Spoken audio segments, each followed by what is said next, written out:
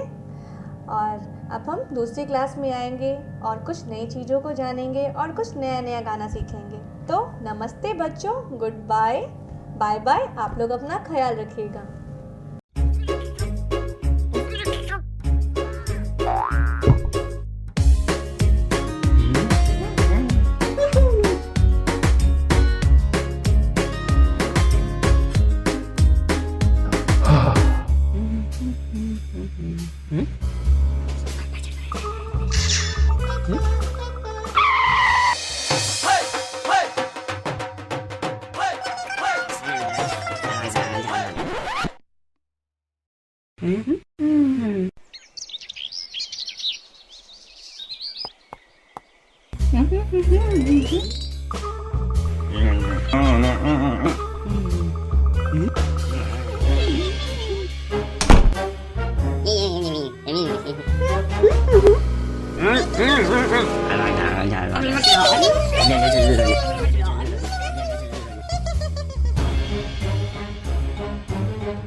Tele Covid ke cara ni dia kata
Sanjay Gandhi जू outreach programme में आपका स्वागत है।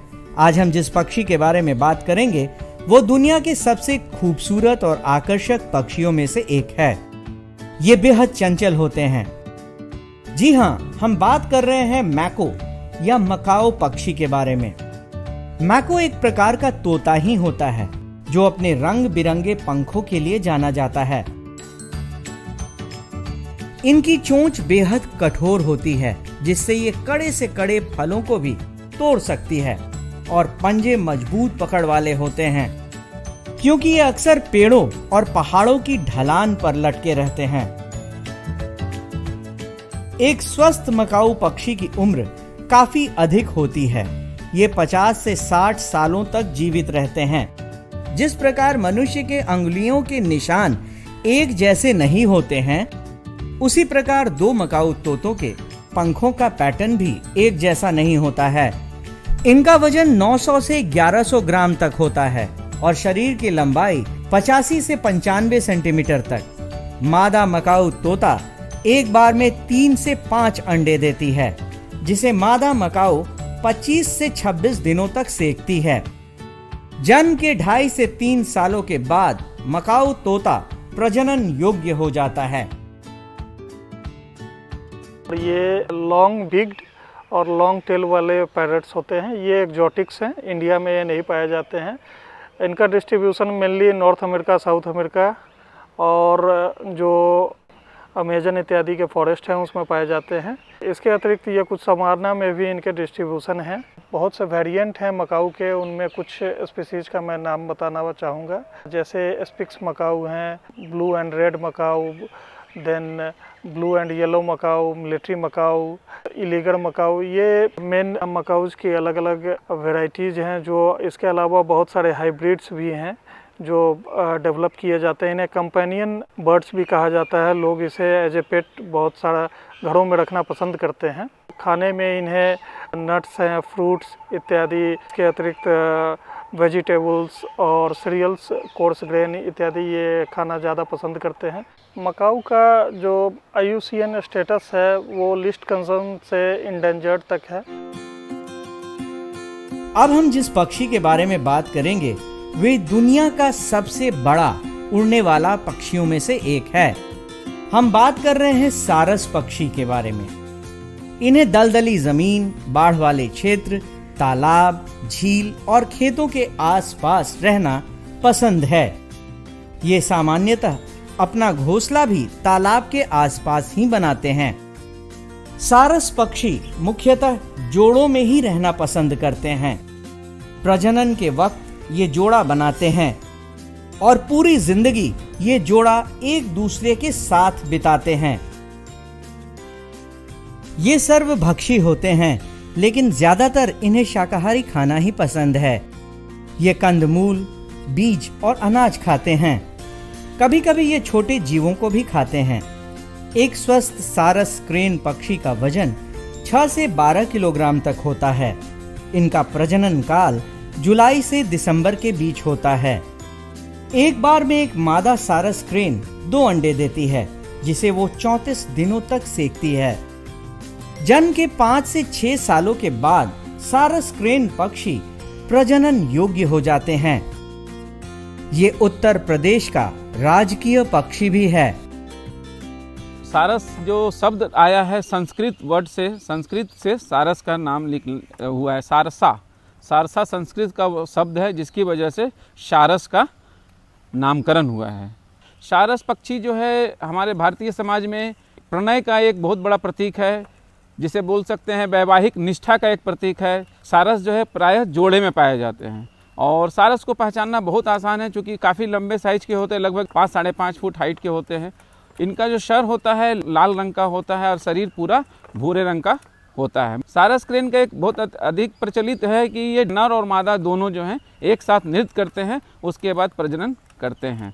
सारस मुख्य रूप से 2 अंडे देते हैं और 2 अंडे के जो बीच में समय जो होता है 48 घंटे के अंतर में ये 2 अंडे देते हैं। मुख्य रूप से इनका जो आहार होता है, ये छोटे छोटे मछली खाना पसंद करते हैं, इंसेक्ट्स खाना पसंद करते हैं, छिपकली खाना पसंद करते हैं और कीड़े मकोड़े, ये मोलस्क खाना पसंद करते हैं। सारस जो है यहाँ पे उनका रख रखाव पे हम लोग पानी की व्यवस्था करते हैं और उनके आहार के रूप में छोटी मछलियाँ प्रदान की जाती है। सारस पक्षी जो है हमारे बिहार राज्य में उत्तर प्रदेश से सटे सीमावर्ती क्षेत्रों में पाए जाते हैं। जहाँ पे पानी हो, झील जैसी स्थिति हो, वहाँ पे ये पाए जाते हैं। खास करके वाल्मीकि टाइगर रिजर्व में भी सारस पाए जा रहे हैं। हमारे आसपास न जाने कितने प्रकार के पक्षी रहते हैं। इन रंग बिरंगी पक्षियों को देखना हमें हमेशा अच्छा लगता है। संजय गांधी जैविक उद्यान में मौजूद ये मकाऊ तोता अपने रंग बिरंगे पंखों के कारण और सारस क्रेन अपने आकार और सुराही जैसे गर्दन के कारण बेहद आकर्षक लगते हैं। वैसे तो ये पक्षी बच्चों के बीच काफी लोकप्रिय हैं, लेकिन यहाँ आने वाले हर उम्र के दर्शक इन्हें पसंद करते हैं।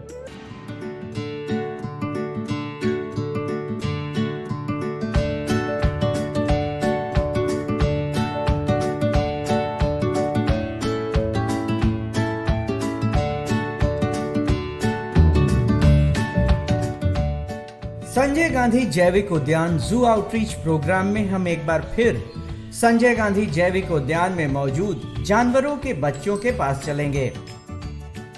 आज हम सबसे पहले बात करेंगे मलाड पक्षी यानी नील सिर बत्तख के बच्चों के बारे में।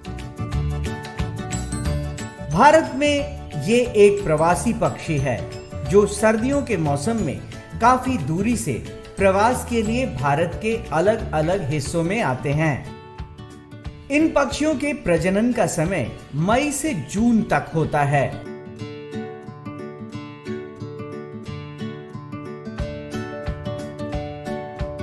मादा मलाट एक बार में लगभग 8 से 12 अंडे देती है।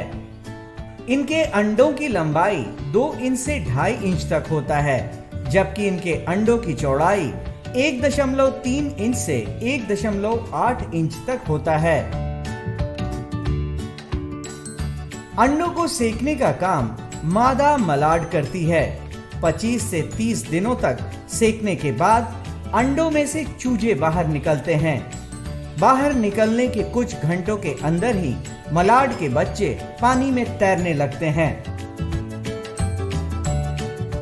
इनके बच्चों को डकलिंग्स भी कहा जाता है। 50 से 60 दिनों के बाद इनके चूजे उड़ने में सक्षम हो जाते हैं। मलाड बत्तख के बच्चे अपने जन्म के 6 से 7 महीनों के अंदर प्रजनन योग्य हो जाते हैं।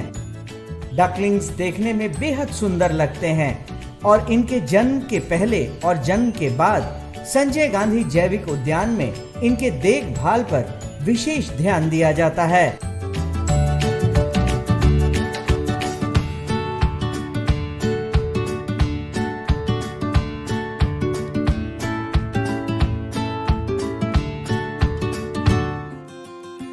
मलाड बत्तख के बाद हम बात करेंगे एमू पक्षी के बच्चों के बारे में। संजय गांधी जैविक उद्यान में अभी 2 एमू के बच्चे हैं जो बेहद तेज और फुर्तीले हैं। इनका प्रजनन यही संजय गांधी जैविक उद्यान में ही हुआ है। इनका प्रजनन काल जनवरी से मार्च तक होता है। ये सामान्य तौर पर अपने जन्म के 1.5 साल से 3 साल के अंदर प्रजनन योग्य हो जाते हैं। एक बार में एक मादा एमू 9 से 20 अंडे देती है। नर और मादा एमू में अंडा सेने का काम नर एमू करता है और चूजे 56 दिनों में अंडे से बाहर आते हैं। अंडों से चूजों के बाहर आने के बाद 18 महीने तक ये अपने पिता यानी नर एमू के साथ रहते हैं। इस दौरान नर एमू अपने बच्चे को भोजन खोजने के तरीके बताते हैं। एक स्वस्थ एमू का जीवन काल 10 साल का होता है। इनके अंडे का वजन 700 से 900 ग्राम तक होता है और रंग गहरा हरा होता है। दुनिया का दूसरा सबसे बड़ा पक्षी एमू जन्म के समय लगभग 6 इंच लंबे होते हैं। जब हम बर्ड्स की बात करते हैं तो इनक्लोजर में ऐसा कभी कभी होता है कि अगर कोई पेस्ट है बाहर से, जैसे मंगूज हो गया या रैट्स हैं, वो अगर इनक्लोजर में प्रवेश कर जा रहे हैं तो वो एग्स को डैमेज कर देते हैं। तो या दूसरे बर्ड्स हैं जो अगर जहाँ मिक्सिंग है स्पीसीज की तो वो भी अंडे को फोड़ देते हैं। तो उसके लिए कभी कभी हम लोग उसको इनक्यूबेशन के लिए इनक्यूबेटर में भी रखते हैं, आर्टिफिशियली उनको सेते हैं, या दूसरे तरह के जो हेन को भी इसमें यूज में लाया जाता है जो इसके दूसरे के बर्ड्स के अंडे को सेती हैं। तो इसके थ्रू भी हम लोग अलग अलग इससे काफ़ी सफलतापूर्वक एग हैचिंग कर रहे हैं। और last year Malad, golden pheasant, silver pheasant इत्यादि में काफ़ी बढ़िया इनक्यूबेशन के बाद काफ़ी अच्छा रिजल्ट आया है। और हम लोग इस बार फर्स्ट टाइम घड़ियाल में भी एक ट्राई कर रहे हैं कि इनक्यूबेट उनको नेस्ट से निकाल कर किया जाए, और अभी होपफुली हम लोग लगता है कि उसमें भी सफल होंगे। अब हम चलेंगे हाइना यानी लकड़बग्घे के बच्चों के पास। संजय गांधी जैविक उद्यान में अभी 3 लकड़बग्घे के बच्चे हैं जो बेहद चंचल और चालाक हैं। इन्हें आपस में खेलते हुए देखना काफी अच्छा लगता है। लकड़बग्घा अपने जन्म के 2 से 3 साल बाद बच्चे पैदा करने योग्य हो जाते हैं। मादा लकड़बग्घा लगभग 90 से 92 दिनों के गर्भावस्था के बाद एक बार में 2 से 4 शावक पैदा करती है। जन्म के समय शावक का वजन 300 से 400 ग्राम तक होता है। अपने जन्म के 1 से 1.5 महीने बाद ये जमीन पर चलने में सक्षम हो जाते हैं।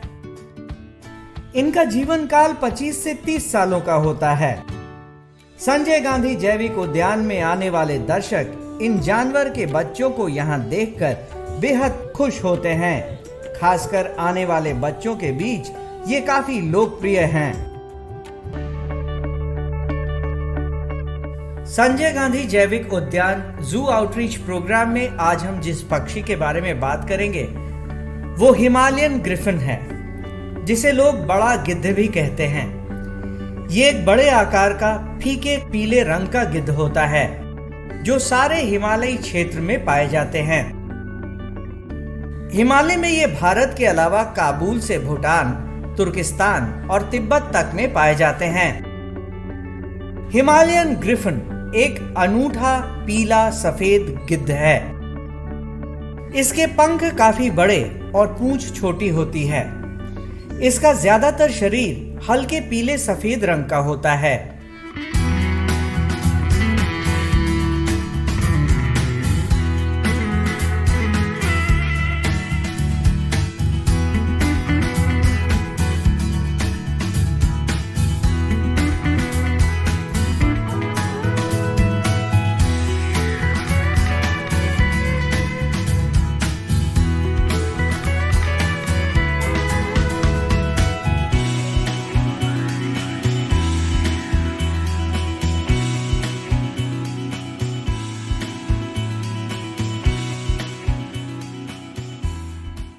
इन्हें हिमालय में 1200 से 5000 मीटर तक की ऊंचाई पर देखा जा सकता है। इसमें नर और मादा दोनों एक जैसे ही दिखते हैं। ये गिद्ध दिन के समय सक्रिय होते हैं। इस दौरान ये आसमान में काफी ऊंचाई पर उड़ते हुए मरे जानवर को देखकर एक समूह में उसे खाने के लिए आते हैं। इनकी दृष्टि काफी तेज होती है और आसमान में काफी ऊंचाई से मरे हुए जानवरों को देख लेते हैं। नर व मादा मिलकर चूजों को पालते हैं। मादा एक ही अंडा देती है। गिद्ध की ये प्रजाति भी धीरे धीरे कम हो रही है। इसकी औसत आयु 20 से 35 वर्षों तक होती है और इनका गर्भकाल 58 दिनों का होता है। ये इसलिए भी इम्पोर्टेंट है क्योंकि इनको नेचुरल स्कैवेंजर कहा जाता है। ये स्कैवेंजिंग का काम करते हैं। जो भी कार्कासेस हैं या वाइल्ड में हो या लाइव स्टॉक के होते हैं, उसको ये स्कैवेंजिंग करके खाते हैं, जिसके कारण नेचर हमेशा क्लीन बना रहता है। काफ़ी बड़े होते हैं। लगभग इनका जो हाइट होता है वो 3.5 फीट तक पहुंच जाता है। ये लगातार नहीं उड़ सकते हैं, लेकिन ये काफ़ी ऊंचाई तक उड़ते हैं। जो इनका मैक्सिमम अल्टीट्यूड है जिस पे ये फ्लाई करते हैं, जो मिनिमम अल्टीट्यूड मतलब इससे ऊपर ही उड़ेंगे, ये लगभग 1200 मीटर है। इसके ऊपर ही ये ज़्यादा पाए जाते हैं। ये फरवरी मार्च में एग लेइंग प्रारंभ करते हैं और जो इनका क्लच साइज है ये 1 से 2 तक का ही होता है, काफ़ी छोटा होता है और उसे एक बच्चा निकलता है जो नेस्टिंग करते हैं। इनके पेरेंट्स काफ़ी अच्छे से नेस्टिंग करवाते हैं। उसके बाद ये लगभग 5 से 6 महीना रहने के बाद वो उनसे सेपरेट हो जाते हैं। पटना जू में इन्हें चिकन दिया जाता है खाने में और ये लगभग 1.5 kg चिकन एक वल्चर को दिया जाता है। और जो इनका मॉर्फोलॉजी है, जो इनका फिजिकल फीचर्स हैं, उसमें जो पिकुलरिटी है, उनके लेग के पास में हेयर का टफ्ट पाया जाता है और गर्दन के पास भी वाइट कलर का एक पैच होता है। हिमालयन ग्रिफन का जो IUCN स्टेटस है वो नियरली थ्रेटेंड है और इनके पॉपुलेशन में उतना ज़्यादा डिक्लाइन नहीं आया है जो और वल्चर्स में आया है। और जो स्टडीज़ है, साइंटिफिक स्टडीज़, उसके थ्रू ये पता चला है कि जो भी वल्चर में रिसेंट डिक्लाइन पॉपुलेशन में हुआ है, उसका मेन रीज़न है जो एनिमल कार्कासेस हैं, जो लाइव स्टॉक के कार्कासेस हैं, उसमें पाया जाने वाला एक केमिकल डिक्लोफेनाक, जो as a pain killer use किया जाता है और मरने के बाद भी उनके बॉडी में इसका रेसिड्यूज पाया जाता है। और इसे कंजम्पशन के बाद वल्चर जो इसे खाते हैं तो उनके बॉडी में चला जाता है और धीरे धीरे एग ले करते हैं। उसका सेल काफ़ी कमज़ोर होता है, उससे प्री मैच्योर हैचिंग हो जाता है बर्ड्स का और उनका डेथ होने लगता है। और प्रोलॉन्ग्ड डिक्लोफेनाक को खाने से वल्चर्स हैं, उनके लीवर और अनवाइटल ऑर्गन्स में भी डिजेनरेशन होता है, जिसके कारण उनका समय से पहले डेथ हो जाता है। गिद्ध के बाद हम जिस चिड़िया के बारे में बात करेंगे वो चील यानी काइट है। ये बेहद चतुर और फुर्तीले होते हैं। इनके शरीर के ऊपरी हिस्से का रंग भूरा और आंख के पीछे एक काला धब्बा और बाहर का पंख हल्के काले रंग का होता है।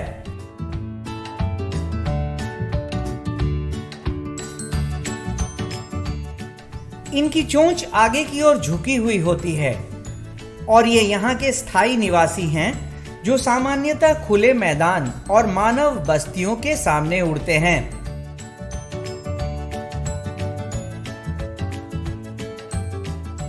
ये शिकारी पक्षी होते हैं जो ऊपर से ही अपने भोजन की तलाश करते हैं और जब इन्हें अपना भोजन दिख जाता है तो बहुत तेजी से उस पर झपट्टा मारकर लेकर उड़ जाते हैं। ये सर्वभक्षी होते हैं जो छोटे पक्षी, चूहे और मरे हुए जानवर खाना पसंद करते हैं।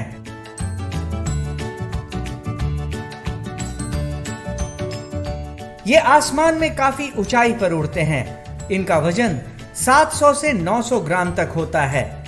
ये 2 साल के बाद प्रजनन योग्य हो जाते हैं और मादा चील 30 दिन के बाद एक बार में 1 से 30 अंडे देती है। संजय गांधी जैविक उद्यान में चील और ब्लैक आइड जो हैं ये काफ़ी अच्छे तरीके से रह रहे हैं। यहाँ पे इनके रख रखाव के लिए प्राकृतिक वास का आभास दिया गया है और उसी ये वातावरण में रहते हैं।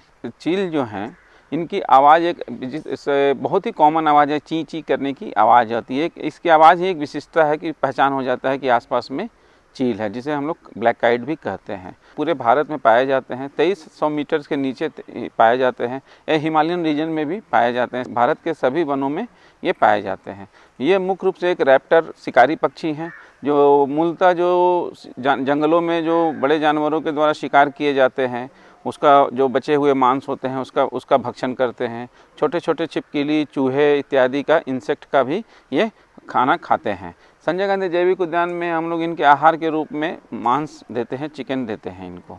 इनके जो चोंच होते हैं हल्के पीले होते हैं और पैर भी इनके हल्के पीले रंग के होते हैं। संजय गांधी जैविक उद्यान में जो चील के केज का रख रखाव किया जाता है, इनके बैठने के लिए जो एक व्यवस्था की जाती है, काफ़ी एक प्राकृतिक रूप से इनको बैठने की व्यवस्था की गई है। इनके केज में पौधे वगैरह लगे हुए हैं, छाया भी दिया गया है, पानी की व्यवस्था की जाती है, साफ सफाई रख रखाव बहुत अच्छे तरीके से किया जाता है। संजय गांधी जैविक उद्यान में हिमालयन ग्रिफिन और चील दोनों को बेहद पसंद किया जाता है और यहाँ आने वाले हर दर्शक इनके इंक्लोजर के पास इन्हें देखने आते हैं।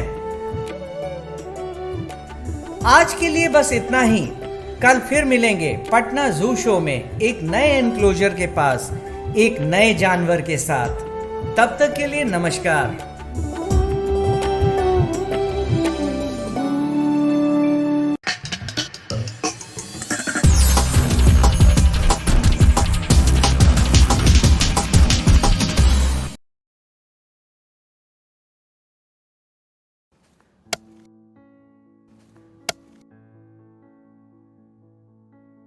अरे भाई राजू, क्या? अरे सुने कि कल चाचा कुछ बता रहे थे, क्या बोल रहे थे? हाँ, चाचा कल बहुत बढ़िया बात बता रहे थे। कह रहे थे कि हम लोगों को अपने बच्चा लोग के पढ़ाई लिखाई पे ध्यान देना चाहिए। सिर्फ स्कूल भेजने से कुछ नहीं होता। बात तो ठीक है, लेकिन हम लोग ये करेंगे कैसे? हम लोगों को तो पढ़ना लिखना भी नहीं आता है। हम भी यही सोच रहे थे। अरे वो देखो, मास्टर साहब भी सही टाइम पे आ गए। चलो उन्हीं से पूछ लेते हैं। मास्टर साहब प्रणाम। प्रणाम प्रणाम। मास्टर साहब आपसे एक बात का जानकारी लेना था। हाँ पूछिए। अब हम लोग तो ठहरे कम पढ़े लिखे आदमी, हाँ। लेकिन हम लोग का बच्चा लोग स्कूल में जाके क्या करता है, क्या सीखता है, क्या पढ़ता है, ये हम लोग कैसे जानेंगे? बहुत आसान है। अच्छा कैसे? चलिए आप लोग स्कूल में, हम बताते हैं। जी जी चलिए। जी सर चलिए। चलो चलो हाँ हाँ चलिए। हाँ हाँ हम उठा लेते हैं। चलो। आइए, ये देखिए, ये है क्लास 3 का अधिगम प्रतिफल पोस्टर। इसका मतलब है यदि आपका बच्चा वर्ग 3 में पढ़ता है तो उसे इस पोस्टर में जो लिखी गई सारी चीजें उसे जानकारी होनी चाहिए। ये क्या है? पक्षी। और ये क्या है? पेड़। यानी कि तीसरी कक्षा समाप्त होते होते आपका बच्चा पशु, पक्षी, फूल, पत्ती आदि के बारे में सीख जाएगा। हर क्लास और हर विषय के लिए अधिगम प्रतिफल पोस्टर बनाए गए हैं।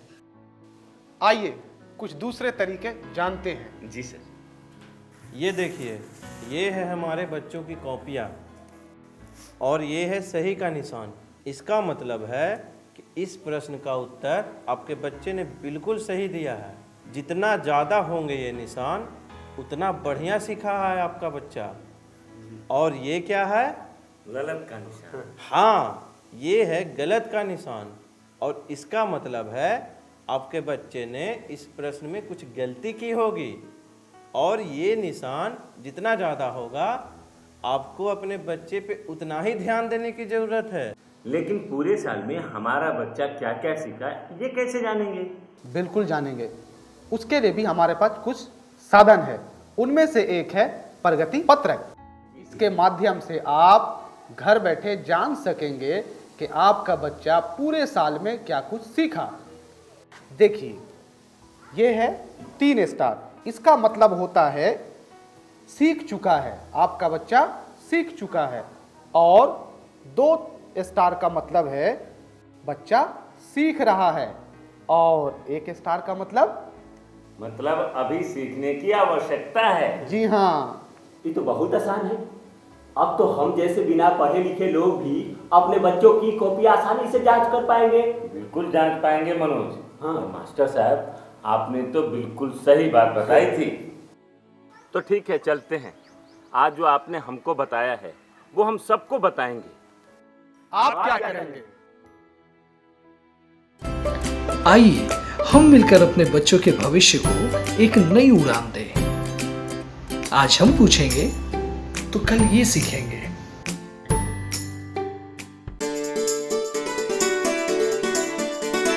डर से नहीं, तैयारी से आगे कदम बढ़ाना है। रुकी जिंदगी में चहल पहल वापस फिर से लाना है। धोकर हाथ पहन कर मास्क सुरक्षित जीवन चलाना है। सुरक्षित जीवन चलाना है। डर कर नहीं, तैयारी से आगे कदम बढ़ाना है। टीकाकरण की शुरुआत हो गई है, पर पहले की तरह हमें मास्क लगाना और 2 गज की दूरी बनाए रखना अभी भी जरूरी है। स्वास्थ्य विभाग और सूचना एवं जनसंपर्क विभाग बिहार सरकार द्वारा जनहित में जारी। जीतेगा बिहार। सरकार लाई है विद्यार्थियों के लिए डिजिटल लाइब्रेरी। बच्चों के उज्जवल भविष्य के लिए बिहार सरकार है सदा अग्रसर और तैयार। कक्षा 1 से कक्षा 12 तक के सभी पाठ्य पुस्तक पूरक सामग्री एवं वीडियो अब शिक्षा विभाग बिहार सरकार द्वारा विकसित पोर्टल पर है उपलब्ध। अध्ययन सामग्री देखने के लिए BEPCLOTS.bihar.gov.in पर विजिट करें अथवा एंड्रॉइड मोबाइल पर गूगल प्ले स्टोर से ई-लॉट्स ऐप डाउनलोड करें। शिक्षकों, अभिभावकों एवं बच्चों से अनुरोध है कि इस ई लाइब्रेरी का अधिक से अधिक लाभ उठाएं और अपनी पढ़ाई जारी रखें। आशा करती हूँ बच्चों, आज आपको बहुत मजा आया होगा और आपने इल्मों से बहुत कुछ सीखा भी होगा। तो मिलते हैं अगले एपिसोड में।